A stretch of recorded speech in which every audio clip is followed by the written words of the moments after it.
productivité. Je crois que c'est l'un des mots que j'ai le plus en tête depuis au moins 2 ou 3 ans. Pourquoi ces hacks de productivité ne marchent pas pour toi? Comment être 10 fois plus productif? 11 applications pour entrepreneurs productifs. Et j'en passe. Il y a presque une dizaine de vidéos sur ma chaîne qui parlent de ce sujet. Et si on prend un peu plus de recul, c'est des centaines de millions d'articles, de vidéos, de bouquins qui parlent du sujet.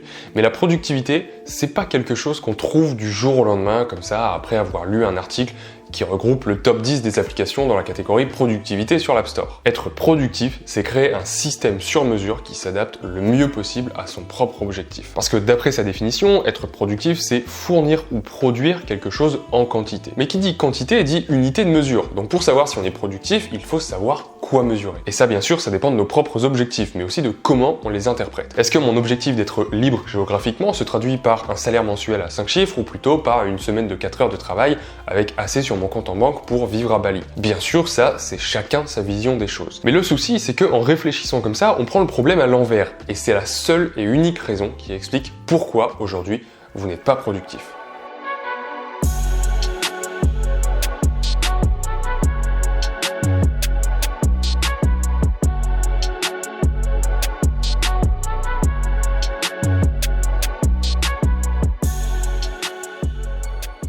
La plupart des gens pensent que pour accomplir ce que vous voulez dans la vie, que ce soit apprendre à coder, monter une startup ou générer des revenus passifs grâce à ces applications sur les stores, il faut se fixer des objectifs. Et moi aussi, pendant longtemps, j'ai utilisé cette approche à chaque fois que j'avais un nouveau projet en tête. Lancer mon application dans 90 jours, atteindre les 100 000 abonnés d'ici la fin de l'année, créer une nouvelle formation par mois, et j'en passe. J'écrivais tous les 3 mois mes objectifs trimestriels et à chaque fois, je les oubliais dans un coin de mon Notion et j'arrivais jamais à les atteindre. Être productif, c'est pas quelque chose qu'on acquiert du jour au lendemain. C'est quelque chose qui se travaille, qui s'adapte, qui s'améliore petit à petit au fur et à mesure du temps. Et après des dizaines de bouquins de développement personnel, des centaines d'articles ou de vidéos sur la productivité, je crois que j'ai enfin trouvé une méthode qui me convient et qui marche. Donc dans cette vidéo, contrairement à pas mal d'autres vidéos sur le sujet, je vais pas vous partager des outils ou des plans miracles qui vont vous transformer du jour au lendemain. Je vais plutôt partager avec vous des principes qui s'appliquent à n'importe qui, mais que vous devez justement adapter à vos besoins, à votre activité et surtout à vos ambitions. Le problème avec les objectifs, c'est que c'est quelque chose qu'on ne contrôle pas. Moi, par exemple, un de mes objectifs en tant que youtubeur, c'est d'atteindre le cap des 100 000 abonnés. D'ailleurs, on y est bientôt, donc n'hésitez pas à vous abonner si c'est pas encore fait et que vous trouvez mon contenu pertinent. Mais pourtant, je me concentre pas sur ce chiffre. Et là, on a un exemple très concret. Ce que je viens de faire, c'est vous proposer de vous abonner à la chaîne. Et ça fait partie des choses que je mets en place pour atteindre mon objectif. Faire un appel à l'action dans chacune des vidéos que je vais créer. D'autres étapes du processus pour obtenir ce trophée des 100 000, c'est par exemple de me fixer un objectif de publier une vidéo par semaine. Ce qui augmente forcément mes chances de me faire découvrir par de nouvelles personnes qui, elles, ont des chances de s'abonner. Donc ici, ça revient à se fixer un objectif, ça c'est vrai. Mais il faut distinguer 2 types d'objectifs. Les objectifs contrôlables et les objectifs non contrôlables. Dans son bouquin Atomic Habits, James Clear parle plutôt de différence entre les systèmes et les objectifs. Et il dit d'ailleurs la chose suivante, les objectifs sont les résultats que vous voulez atteindre, tandis que les systèmes concernent ce que vous allez mettre en place pour atteindre ces résultats. Et c'est là la différence fondamentale entre les objectifs et les systèmes. Le problème avec les objectifs, il est double. Premièrement, c'est que dans une compétition, les perdants et les vainqueurs, ils ont le même objectif, gagner la partie. Mais ce qui différencie le gagnant du perdant, c'est le système qu'il aura mis en place. Si on prend un exemple qui est un peu plus parlant, la différence entre une startup qui lance son application mobile qui marche et une autre startup qui se casse la gueule au bout de 2 ans. La différence, c'est le système. Un système, comme on l'a dit, c'est un ensemble de processus qu'on met en place pour atteindre un résultat. Le système de la startup qui réussit, c'est peut-être des nouvelles fonctionnalités de manière fréquente, des entretiens toutes les semaines avec les utilisateurs pour comprendre ce qu'ils veulent vraiment et ce qui ne va pas dans l'application, ou encore un rituel pendant la pause café qui crée un esprit d'équipe dans la boîte. Et ça, c'est un système, c'est une succession de petites étapes qui paraissent insignifiantes à premier abord, mais qui font la différence sur le long terme si elles sont répétées fréquemment. Et le problème numéro 2, c'est qu'en ne jurant que par les objectifs, on soigne les symptômes et pas la cause. Moi par exemple, si je me fixe un objectif de créer un business rentable grâce à une application, je vais fonctionner par à-coup de motivation. Je vais me mettre à coder pendant une semaine et après plus rien parce que je vais être rattrapé par toutes les autres choses que j'aurai à faire à côté. Alors que si j'avais créé un système, comme par exemple m'imposer des sessions de code tous les jours entre 18h et 20h, j'ai beaucoup plus de chances d'atteindre mon objectif. Donc avant d'implémenter je ne sais quelle méthode ou d'utiliser je ne sais quelle application de productivité, la première chose à comprendre, c'est qu'il faut se concentrer plutôt sur le système que sur l'objectif. Bon, si vous avez cliqué sur cette vidéo, c'est que vous voulez augmenter votre productivité. Et pour augmenter sa productivité, il faut acquérir de nouvelles habitudes, ou en perdre d'autres, ça dépend. Et pour ça, James nous explique dans son livre comment fonctionne ce qu'il appelle le changement d'un comportement, qu'il faut comprendre en gros par l'acquisition d'une nouvelle habitude. Une habitude, peu importe qu'elle soit bonne ou mauvaise, fonctionne toujours de la même manière. Elle est composée de 4 étapes: le signal, le désir, la réponse et la récompense. Le signal, c'est quand on détecte la récompense. Le désir, c'est le moment où on a envie d'obtenir cette récompense. Et la réponse, c'est l'action qu'on met en place pour l'obtenir. Et du coup, la récompense, c'est la récompense. Et toutes les habitudes sont construites de la même manière. À chaque fois qu'on se brosse les dents, qu'on se prépare un café, qu'on ouvre son Mac pour coder ou qu'on scrolle sur Instagram, ce sont les 4 mêmes étapes qui s'enclenchent. Donc le fait de savoir ça, ça nous aide à comprendre pourquoi on n'est pas plus productif durant une journée ou par exemple pourquoi on n'arrive pas à passer autant de temps qu'on veut à apprendre à coder. Le but de tout ce qui va suivre dans cette vidéo, ça va être de jouer sur l'une de ces 4 étapes pour hacker notre cerveau et lui faire instaurer facilement des nouvelles habitudes, comme par exemple coder une demi-heure chaque soir ou se former tous les matins avant d'aller au taf.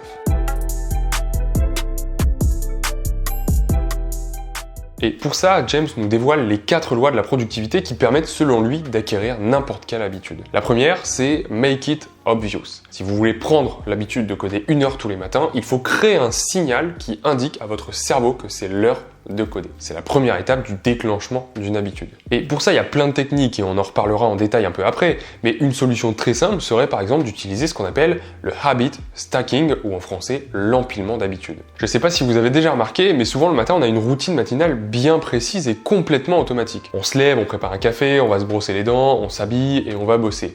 Tout ça automatiquement, sans y réfléchir une seule seconde. Justement, l'idée du habit stacking, c'est de venir empiler une habitude au-dessus d'une autre qui est déjà ancrée dans notre quotidien. Si par exemple j'ai envie de lire plus souvent, je pourrais très bien faire en sorte de mettre un bouquin toujours dispo à côté de la machine à café pour que comme ça, quand je me prépare mon café le matin, habitude déjà présente, je me force à lire un petit peu en même temps. L'habitude que je veux instaurer. L'idée en fait, c'est de forcer l'apparition d'un signal qui indique à votre cerveau que c'est l'heure de faire cette nouvelle habitude. La deuxième loi de la productivité, c'est make it attractive. Une fois que vous avez détecté un signal, celui-ci n'est pas encore assimilé comme quelque chose de positif ni négatif par votre cerveau. Si vous avez placé volontairement votre Mac dans la douche pour coder une demi-heure chaque matin, vous avez détecté ce signal, mais rien ne vous donne envie de coder, parce qu'à ce moment-là, vous avez d'autres choses à faire. Donc dans la suite de cette vidéo, on verra concrètement comment est-ce qu'on peut faire pour rendre une habitude attractive et activer la deuxième phase, le désir. Ensuite, la troisième règle, c'est make it easy. Si vous êtes un peu sportif et que vous avez déjà fait quelques footings dans votre vie, vous savez probablement déjà marqué que le plus difficile en fait dans le fait d'aller courir de manière fréquente, c'est pas forcément de courir en soi, mais plutôt de se motiver à mettre ses baskets, à descendre les escaliers et à faire ses premières foulées. Pourquoi? Tout simplement parce que, comme on l'a vu précédemment, la troisième étape du processus d'acquisition d'une habitude, c'est la réponse. Donc l'action qu'on va mettre en place pour obtenir cette récompense. Et pour réussir à passer à l'action, il faut que 2 facteurs soient réunis. Que les barrières à l'entrée soient faibles et que la récompense potentielle soit élevée. On va pas se mentir, si les chances de gagner au casino étaient de 1 sur 1 million pour gagner seulement 10 €, rien ne vous motiverait à y jouer. Ici, on a une barrière forte, les chances de gagner sont peu probables. Et en plus de ça, on a une récompense très faible, les 10 €. Alors que si on avait une barrière d'entrée moins élevée, le passage à l'action serait beaucoup plus facile. Et c'est pareil pour l'habitude d'aller courir tous les jours et pour n'importe quelle habitude. La barrière, elle est forte parce qu'il faut se préparer, s'habiller, mettre ses chaussures de sport et sortir, en plus des fois quand il fait froid. La barrière entre le signal et l'action, elle est énorme. Mais ça, encore une fois, on va voir dans la suite de cette vidéo comment est-ce qu'on peut faire pour rendre une habitude facile à prendre en réduisant justement les barrières à l'entrée. Et enfin, la 4e loi de la productivité, c'est make it satisfying. Et ça, bien sûr, ça concerne surtout la 4e étape du processus, la récompense. Si les gains sont trop faibles, rien ne va vous motiver à passer à l'action la fois suivante et vous allez vous retrouver à la fin de la semaine sans avoir codé une seule seconde pour vos projets perso. Je sais pas vous, mais moi perso, je suis toujours plus productif le matin. J'ai toujours cette période de concentration intense au début de la journée, et c'est d'ailleurs pour ça que je me lève souvent entre 6 et 7 heures, pour profiter justement des heures où la plupart des gens dorment encore, ou alors ils se réveillent à peine. Et l'après-midi, j'ai beaucoup plus de mal sur les tâches créatives, du coup j'en profite pour caser les appels ou les autres trucs qui demandent moins d'efforts de concentration. Et ça, je pense que ça s'explique par le fait qu'on a tous ce que j'appelle une jauge de volonté. Un peu comme dans les jeux vidéo, qui est pleine au début de la partie et qui se vide petit à petit au fur et à mesure que la journée elle passe. Alors je vais pas trop rentrer dans les détails parce qu'il y a plein d'études qui parlent de ce sujet, qu'on appelle souvent le willpower en anglais, et qui sont très intéressantes. Mais pour faire simple, cette jauge de volonté, on la consomme à chaque fois qu'on doit prendre une décision de manière intentionnelle. Si par exemple, j'ai envie de me former sur un nouveau framework en Swift, il faut que je prenne la décision de me poser devant l'ordinateur, de ne plus toucher à mon téléphone et de me forcer à lire la documentation. C'est pas un comportement que je fais inconsciemment comme si je me brossais les dents avant d'aller dormir. Donc à chaque fois qu'on prend une décision, cette jauge, elle diminue. Et c'est justement là tout l'intérêt en fait de construire des habitudes. Ça automatise certains comportements qui du coup ne demandent plus de prise de décision et par conséquent ne puisent pas dans notre jauge de volonté. C'est d'ailleurs ce que Ali Abdaal, un youtubeur qui parle de productivité et que j'aime beaucoup, explique dans pas mal de ses vidéos à travers le concept de pilote et d'ingénieur. Pour lui, notre vie devrait être organisée selon deux modes principaux, le mode pilote et le mode ingénieur. Le mode pilote, c'est le mode dans lequel on se laisse guider par un système qu'on a mis en place, peut-être, ou qui a été mis en place pour nous, et on ne réfléchit pas vraiment à ce qu'on doit faire. On le fait, point barre. Mais pour avoir un système qui nous guide automatiquement et surtout qui soit adapté à nos objectifs, il faut se mettre de temps en temps en mode ingénieur pour créer et améliorer justement ce système. Alors pour ça, chacun sa méthode, mais moi par exemple, ce système, il se concrétise de la manière suivante. Tous les matins, je prends quelques minutes pour planifier ma journée à la minute près. Donc je réfléchis à ce que je dois faire en priorité et je découpe la journée en fait selon plusieurs blocs dans mon calendrier. Alors ça peut paraître un peu bête dit comme ça, mais ça a deux avantages majeurs. Le premier, c'est que j'ai configuré une notification automatique 5 minutes avant chaque événement. Et ça me permet de me mettre en mode pilote parce que je sais que je peux me concentrer sur une tâche comme l'écriture d'une vidéo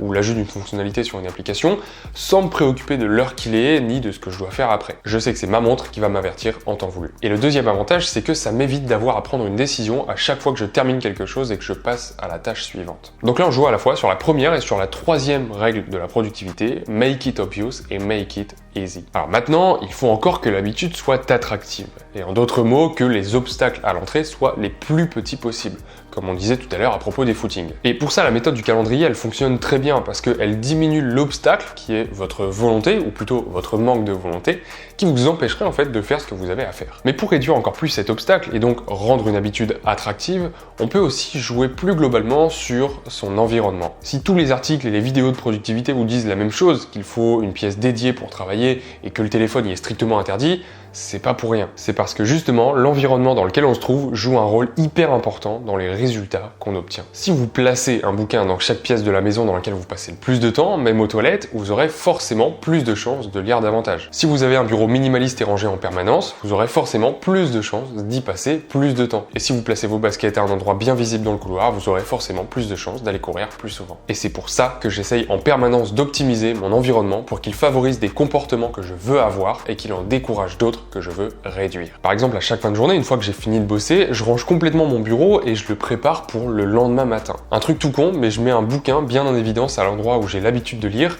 ce qui fait que le lendemain matin, j'ai même pas à réfléchir, tout est déjà prêt et j'ai juste à me mettre en mode pilote. Et pour terminer sur ce conseil qui concerne l'environnement de travail, j'en profite pour vous parler de la série Master de Logitech, donc la souris MX Master 3 et le clavier MX Keys. Je vous en ai déjà parlé sur Instagram et vous m'avez demandé pas mal de conseils à propos des claviers et souris, et j'avoue que moi perso, ça fait maintenant un bon 6 mois que je les utilise tous les jours et franchement c'est un duo vraiment agréable à utiliser parce que leur gamme MX du coup elle est conçue spécialement pour les développeurs et les créateurs. Du coup, moi qui passe mes journées à coder et à monter des vidéos, il y a plein de petits détails comme la molette horizontale ou les boutons de raccourci qui mine de rien sont quand même bien pratiques. Donc allez jeter un œil sur leur site, je vous ai mis le lien dans la description pour les accessoires Logitech que j'utilise dans mon setup.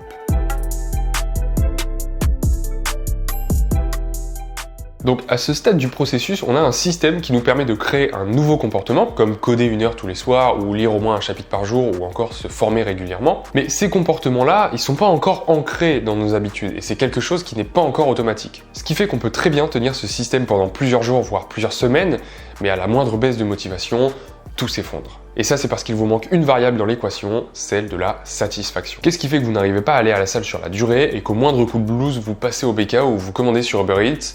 La satisfaction instantanée. L'homme, il est câblé de manière à toujours chercher la satisfaction instantanée. On veut une récompense immédiate après nos efforts. Le problème, c'est qu'aller à la salle en soi, ça ne fournit aucun résultat visible immédiatement. Un peu comme quand on apprend à coder. C'est pas parce que demain vous allez pousser de la fonte toute la matinée que vous allez sortir plus stock. Tout comme le brossage de dents. C'est pas parce que vous allez vous laver les dents une fois qu'elles vont devenir plus blanches ou que vous allez éviter les caries. Mais alors pourquoi c'est beaucoup plus simple de se brosser les dents tous les jours que d'aller à la salle ou d'apprendre à coder? Tout simplement parce que se brosser les dents, c'est satisfaisant. Pas le le brossage en soi, mais la sensation de fraîcheur qu'on obtient juste après. Parce que oui, la sensation de fraîcheur n'a rien à voir avec le fait que vos dents sont propres, c'est purement psychologique. Donc c'est bien beau ces histoires de brosse à dents, mais qu'est-ce que ça peut nous apprendre pour augmenter notre productivité au quotidien? Bah tout simplement que, comme le dit la 4e loi de la productivité, qu'il faut faire en sorte que chaque comportement qu'on veut transformer en habitude ait un résultat immédiat et satisfaisant. Et d'ailleurs, James Clear l'explique très bien dans son bouquin par ce qu'il appelle le plateau de potentiel latent. Il définit cette théorie de la manière suivante. C'est la raison principale pour laquelle c'est si difficile de construire des habitudes qui durent. La plupart des gens font des petits changements, ne réussissent pas à avoir les résultats tangibles et abandonnent immédiatement. Mais pour faire la différence, les habitudes doivent durer assez longtemps pour atteindre ce plateau qu'on appelle le plateau du potentiel latent. Bon, ce que ça veut dire tout ça, c'est que les progrès dans la plupart des domaines, et c'est vrai aussi dans la programmation, ils suivent une courbe exponentielle. Donc si on regarde la courbe de progrès en fonction du temps, on voit une différence entre le progrès qu'on imagine de manière linéaire, et c'est normal, l'humain a beaucoup de mal à visualiser les phénomènes exponentiels, et la courbe de progrès réel. Et cette différence crée une zone de frustration qui cause la plupart du temps l'abandon d'une habitude. Et c'est pour ça que les tâches à résultats différés, comme l'apprentissage de n'importe quelle compétence, comme apprendre à coder, c'est important de créer un système qui nous permette d'obtenir des résultats immédiats. Moi par exemple, j'utilise une application de tracking des habitudes justement pour ça, pour obtenir un résultat immédiat après chaque habitude. Ce type d'application me donne la concrétisation directe et visuelle que mon objectif a bien été atteint. Et une fois qu'on a compris tout ça, tout s'enchaîne naturellement, parce que le plateau de potentiel latent nous explique pourquoi il faut rendre une habitude satisfaisante grâce à la récompense immédiate, ce qui permet d'associer une habitude à un plaisir, et par conséquent, quand on va voir le signal de cette même habitude la prochaine fois, donc le livre sur le bureau ou l'ordinateur dans la douche, notre cerveau va comprendre qu'il y a une récompense potentielle à la clé, et ça va activer les 4 phases d'une habitude: le signal, le désir, la réponse, donc l'habitude en elle-même, qu'on aura bien fait en sorte qu'elle soit facilement accessible en éliminant toutes les barrières d'entrée, et enfin la récompense, et ainsi de suite. Donc voilà, c'était mes conseils pour créer des habitudes pour être plus productif, aussi bien pour apprendre à coder que pour se former dans n'importe quel autre domaine,